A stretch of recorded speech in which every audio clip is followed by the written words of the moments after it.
নমস্কার, আপনারা দেখছেন জেলা বার্তা। আপনাদের সঙ্গে আমি শান্তিপ্রিয়া। বিস্তারিত। স্কুল বন্ধ, গেটের সামনে বাগদেবীর আরাধনা। বোলপুর নিচু বাঁধগড়ে একটি বিদ্যালয় সরস্বতী বন্দনা বন্ধ, তাই স্কুলের গেট বন্ধ। গেটের সামনে প্রতিমা, পুরোহিত পুজো সামগ্রী নিয়ে বাগদেবীর আরাধনা অভিভাবকদের। সরস্বতী বন্দনা বন্ধ কেন, এই প্রশ্নের উত্তর নিয়ে ব্যাপক চাঞ্চল্য স্কুল চত্বরে। স্কুলের প্রধান শিক্ষককে ঘিরে বিক্ষোভ শুরু হয়ে যায়, তাই ঘটনাস্থলে পুলিশ এসে সামাল দেন। এই পরিস্থিতিতে প্রাইমারি স্কুলের চেয়ারম্যান হাজির হয়ে যান ঘটনাস্থলে।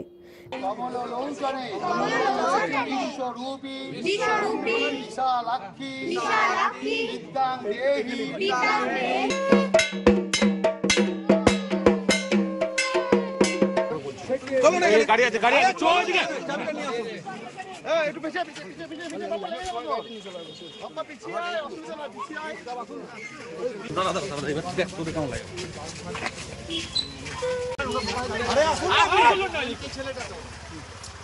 আমি একটু পরিস্থিতিটা স্বাভাবিক হোক আমি আমি বাধা দিইনি, পুজোটাতে আমি বাধা দিইনি। আমাদের শিক্ষকদের পুজোটা এবছরে আমার শারীরিক দিক থেকে আমার একটা অসুস্থ, আমি জোরহাত করছি, আপনারা আমার কথা শুনুন। আমার না, পুজো বিরোধী নই, পুজো বন্ধ করতে চাইনি। আমি বলছি একটু শুনুন। পুজোটা আমাদের টিচার যা ছিল ছুটিতে আছেন, আমাদের একজন দিদিমণি 15 দিন ছুটিতে আছেন। আমার শারীরিক দিক থেকে আমি একটু অসুস্থ, এবং আমাদের যিনি আরেকটা দিদিমণি আছেন, তিনি একটুকু বলেছিলেন যে আমার এই পূজার্চনার ব্যাপারে একটুকু মানে ছোঁয়া যাবে না। আরেকজন শিক্ষক বলেছিলেন যে পুজোটাতে আমি কোনো কিছু ছুঁতে পারবো না।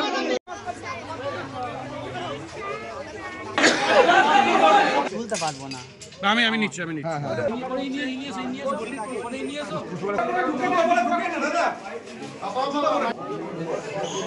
দেখুন, উনি কি বলেছেন জানি না, তবে অফিসিয়ালি যদি বলেন তাহলে আজকের দিনটা ছুটি, এবং অফিস সরকারিভাবে পুজো করতে হবে এরকম কোনো কথা সরকারিভাবে নেই, কিন্তু একটা রিচুয়াল আছে। বিভিন্ন যে প্রতিষ্ঠানগুলোতে আমরা যারা বিদ্যার সাথে যুক্ত, আমরা যারা শিক্ষক সমাজে রয়েছি, শিক্ষিত সমাজ, সেখানে আমরা একটা রিচুয়াল, এই স্কুলে 87 বছর ধরে বাগদেবীর আরাধনা হয়, সেখানে এইটা না হওয়াটা বাঞ্ছনীয় ছিল, না হওয়াটা এটা একটা ব্যতিক্রম ঘটনা।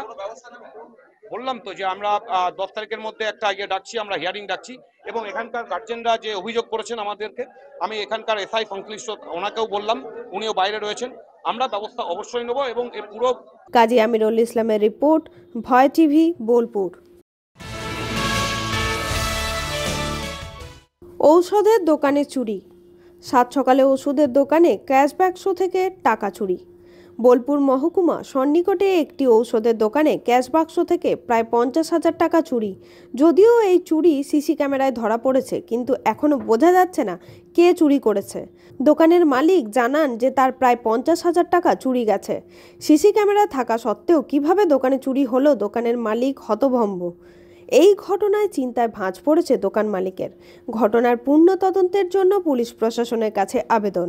পুলিশ ঘটনার পূর্ণ তদন্ত করছে। কাজী আমিরুল ইসলামের রিপোর্ট, ভয় টিভি, বোলপুর। নিয়ে নিচ্ছে একটি ছোট্ট বিরতি। ফিরে আসছি বিরতির পর। সঙ্গে থাকুন ভয়ের সঙ্গে নির্ভয়ে। সিউড়িতে অত্যাধুনিক চিকিৎসা পরিষেবা নিয়ে এলো সৃজন পলিক্লিনিক। ওষুধের দোকান সহ অত্যাধুনিক মানের প্যাথোল্যাব, কম্পিউটার তথা অত্যাধুনিক মেশিনে রক্ত, মল, মূত্র ও থাইরয়েড পরীক্ষার সঙ্গে এখানে রয়েছে বিশিষ্ট চিকিৎসকদের বসার চেম্বার। রোগীদের স্বাচ্ছন্দ্যের কথা ভেবে সম্পূর্ণরূপে এসি নিয়ন্ত্রিত সৃজন পলিক্লিনিকে রয়েছে বসার সুবন্দোবস্ত, বিশুদ্ধ পানীয় জল ও টয়লেটের ব্যবস্থা। এখানে বসছেন সিউড়ি সদর হাসপাতালের বিশেষজ্ঞ চিকিৎসক সহ অন্যান্য শহর ও হাসপাতালের বিশিষ্ট চিকিৎসকরা। সৃজন পলিক্লিনিক ও প্যাথোল্যাব, সিউড়ি, বীরভূম।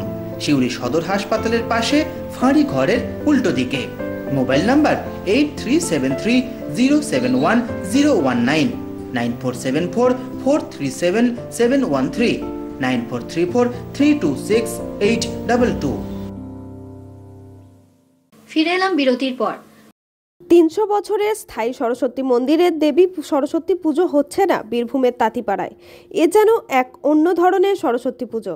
যে সরস্বতী পুজোয় প্যান্ডেল ও থিম ছাড়াই দেবী সরস্বতী পূজিত হচ্ছেন তার নিজস্ব মন্দিরে এবং নিজস্ব বেদিতে। এই রকম সরস্বতী পুজো বীরভূমে আর কোথাও হয় না বলে দাবি পুজোর উদ্যোক্তাদের।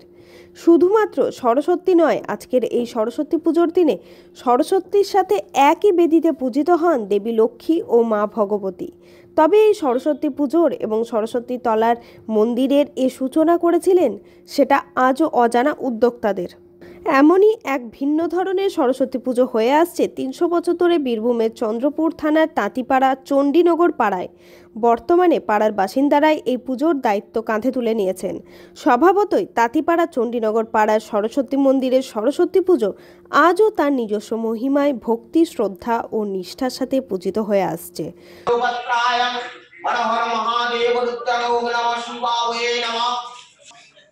ओम वरदं शिवाधि पूजा करमार्थे ओम पद्मोदकं महादेव शिवाय नमः महादेव शिवाय नमः महादेव वयस्कान महायोगी महेश्वर महापापहरण देवं पूर्णसत्मानं संगति परमेश्वर वै नमः ओम कृष्णदेव सर्वपुण्याय ओम पुण्यं वरदिमा दुर्गे देवी सर्वपुण्याय पुत्राय